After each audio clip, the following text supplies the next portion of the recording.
So now it's the Broncos in Mile High, or whatever version they're calling Mile High right now, on the road in Denver, some altitude.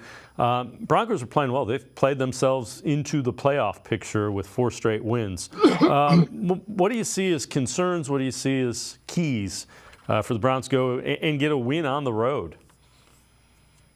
Well, look, the Broncos are playing better. And look, Russ Wilson, obviously last year in the beginning part of this season, was not good. But let's be completely honest. This is not the Russell Wilson that was a dominant and one of the best quarterbacks for the Seattle Seahawks, winning Super Bowls, going to NFC Championship games. He's not that player anymore. Does that come back? I'm not sure.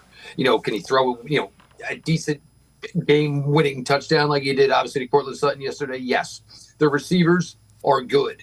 But, you equate some of this, and it's hard, and it's still hard for me to do. And I'm sure for a lot of people doing Browns coverage right now going, yeah, well, look at Minnesota's corners. They're not nearly as good as the Browns. Look at the pass rush and D-line. It's not nearly as good as the Browns. Minnesota Vikings last night ran for almost 5 yards per carry against the Denver Broncos. Guess what? I think the Browns running game's probably a little bit better than that. And these are things that you can go through. Look, Denver's always a difficult place to play. Obviously it's the altitude, it's the noise, it's everything. But you go in there, look, just keep doing what you do. Like, if you're the Browns, nothing changes. Whatever you do on practice on Wednesday, do it this Wednesday on practice, Thursday, Friday, etc. If you want the plane to leave the airport at precisely 3:05, you make sure the plane leaves the airport precisely at 3:05. There is nothing to be changed right now for this franchise, because even though within the roster and obviously the positional groups, there has been a lot of turnover, a lot of guys in, a lot of guys out.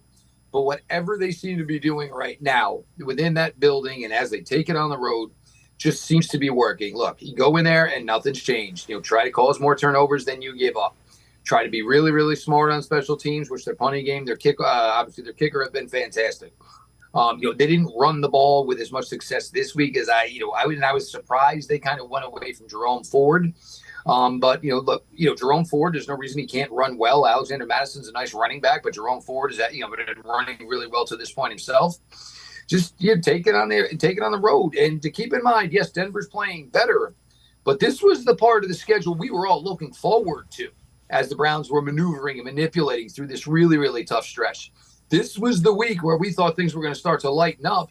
And look, Denver's playing better, but they're still a team inside of 500. Or 500. I don't think I'm sweating it. I just, the way this team plays. And so, you just let Myles Garrett go. And even still, if you get away from Myles Garrett, then you got to get away from Ogbo. You got to get away from Zarius Smith. You got to worry about Maurice Hurst, Dalvin Tomlinson, and there's J.O.K. and Taki. The list just goes on right now. And again, look, this is a really, really fun product to cover for me. And I can only imagine what this fan base is going through. Because, back in the day, you asked a kid who their favorite Cleveland Brown was, if the team that you rooted for the Browns, it was probably Ozzie Newsome, 99 out of 100.